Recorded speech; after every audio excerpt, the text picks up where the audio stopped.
Assalamualaikum warahmatullahi wabarakatuh. Saya Ika Aulia Ramadhani Yono dari kelas PAI 6 akan membawakan pertanyaan mengenai hadis nabawi, metode-metode pembelajaran dalam pendidikan Rasulullah. Pertama-tama, tugas itu disusun memenuhi tugas dari mata kuliah oleh dosen buku Haji Debbie.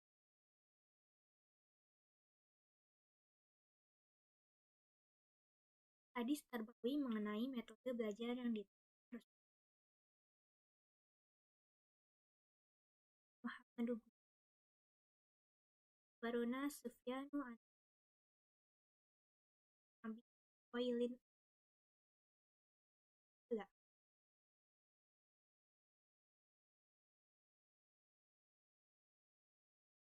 awalul ilmu fil ayyam.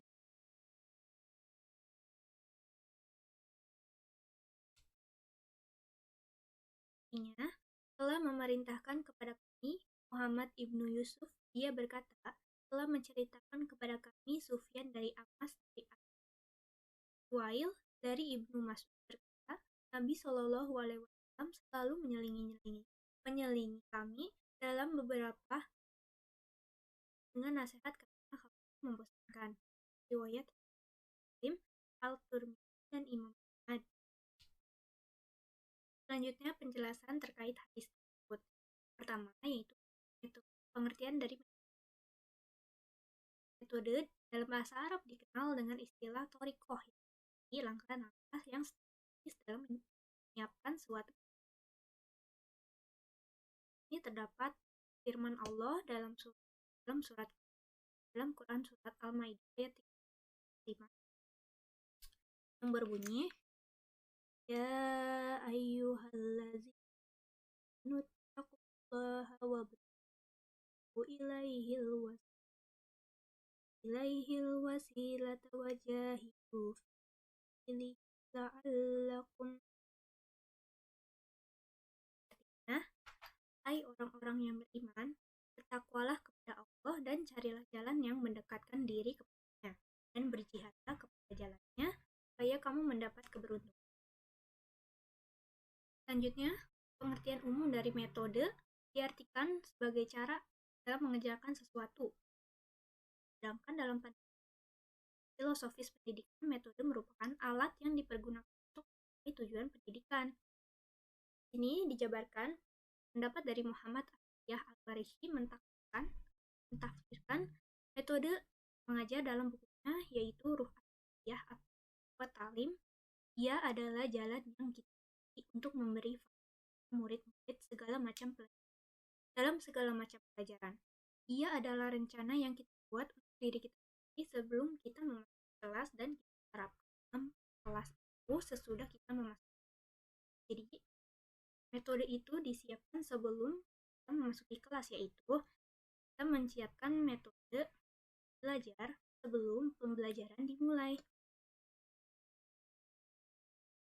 Selanjutnya, metode dalam pendidikan Islam mencerminkan kandungan-kandungan pesan yang bersumber dari wahyu Allah, yaitu Al-Quran. Nah, dalam membentuk peradaban yang seimbang antara orientasi dunia dan akhirat, orientasi kealaman dan keturunan, akal dan wahyu, dan sebagainya. Ilmuwan ini perlu dikembangkan melalui metode yang syarat dengan nilai-nilai religius. Wahyu memiliki peran sentral dalam memberi inspirasi dan mengarahkan. Sebab kebenaran tertinggi dan yang bersifat mutlak dalam wacana ilmu adalah wahyu Allah SWT. Selain itu,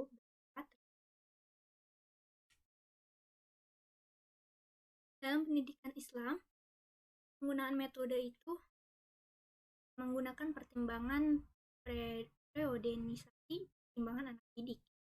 Nabi mengungkapkan cara mendidik yang baik, yaitu beliau menyatakan, didiklah anak-anakmu dengan cara bermain-main pada usia 7 tahun pertama, dan tanamkanlah kepada mereka pada usia 7 tahun berikutnya. Kemudian ajaklah mereka berdiskusi saat mereka mencapai periode tahun yang ketiga, dan selanjutnya barulah mereka dapat dilepaskan dan menentukan sikap hidupnya secara mandiri. Jelaskan dari yang dijelaskan Nabi dapat diambil kan bahwa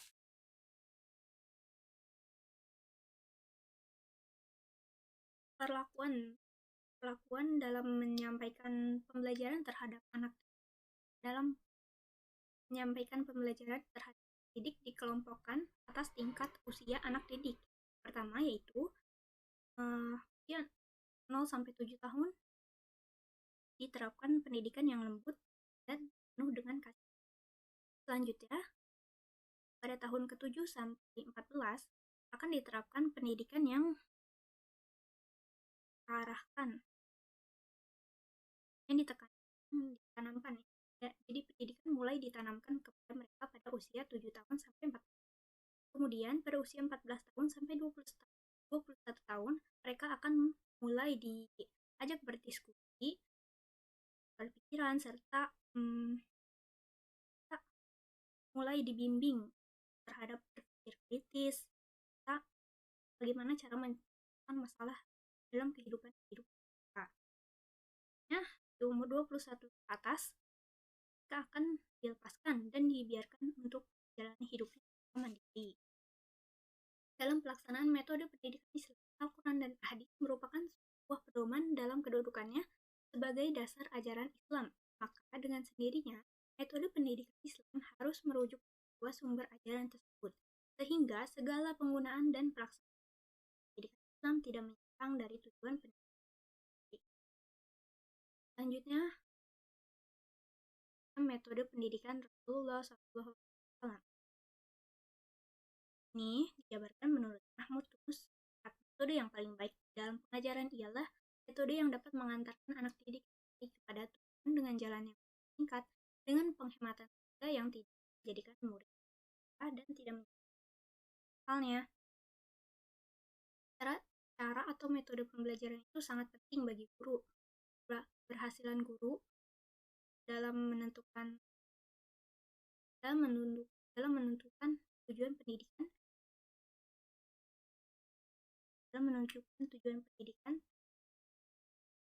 metode itu merupakan salah satu aspek untuk mencapainya.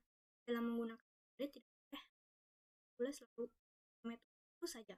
Jadi metode itu harus dikembangkan dan dikembangkan dengan materi pembelajaran, juga dengan situasi kondisi, dan dapat divariasikan dengan metode yang lainnya. Ini dijabarkan ada 5 metode yang dijabarkan, yaitu pertama metode hiwar atau dialog. Hiwar diartikan sebagai dialog dua pihak atau lebih yang dilakukan melalui tanya jawab yang di dalamnya atau tujuan dari dialog. Mahmud Yunus berpendapat bahwa metode ini sangat berguna untuk mengajarkan anak-anak yang masih kecil. Yang kedua ada metode modeling dan teladan melalui akhlak yang mulia. Allah mengutus Rasulullah ke bumi sebagai teladan yang baik bagi umat Islam di bumi. Akhlak Nabi SAW adalah Al-Quran, dan Al-Quran yang menjadikan beliau selalu berada pada puncak dalam akhlak-akhlak. Manfaat dari model ini diterapkan oleh Rasulullah sangat kuat bersemayam dalam hati dan sangat memudahkan pemahaman dan ingatan anak didik. Samping itu juga metode ini sangat efektif dan efisien untuk membantu upaya guru membentuk kepribadian peserta didik daripada ceramah atau uraian. Yang ketiga ada metode situasional atau kondisional. Bersumber dari Ibnu Mas'ud berkata, Nabi SAW selalu menyelingi kami dalam beberapa dengan nasihat pikiran bosan. Karena beliau memberikan pembelajaran kepada para sahabat, Nabi senantiasa memperhatikan waktu dan serta kondisi yang tepat disesuaikan dengan waktu dan kondisi dari mereka. Hal ini beliau lakukan agar mereka tidak merasakan jenuh. Nabi juga selalu berusaha menjaga tujuan dan keseimbangan dalam proses pembelajaran. Jadi, samping kita menyesuaikan dengan kondisi dan waktu, kita juga harus menyesuaikan keseimbangan antara kondisi, waktu, serta dari pembelajaran yang akan disampaikan. Yang keempat, ada metode detektif atau diskusi dan tanya jawab dan problem solving. Rasulullah SAW dalam aktivitasnya juga sering menggunakan ini untuk menyampaikan pembelajaran. Metode ini dapat disampaikan dalam bentuk yang diajukan kepada peserta didik atau para sahabat untuk menyelami dan mengetahui sejauh mana tingkat pengetahuan pemahaman dasar. Yang terakhir ada metode perintah, pembiasaan, hukuman, atau ganjaran.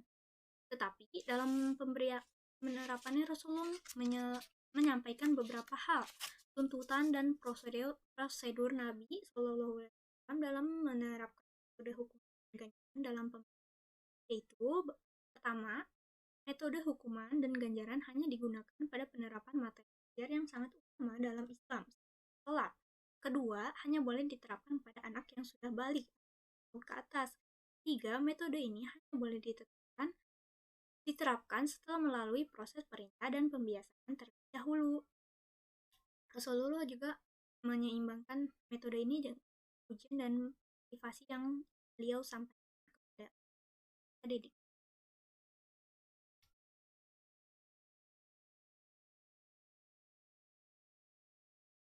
Selanjutnya, nilai pendidikan yang dapat dipetik dari hadis tersebut.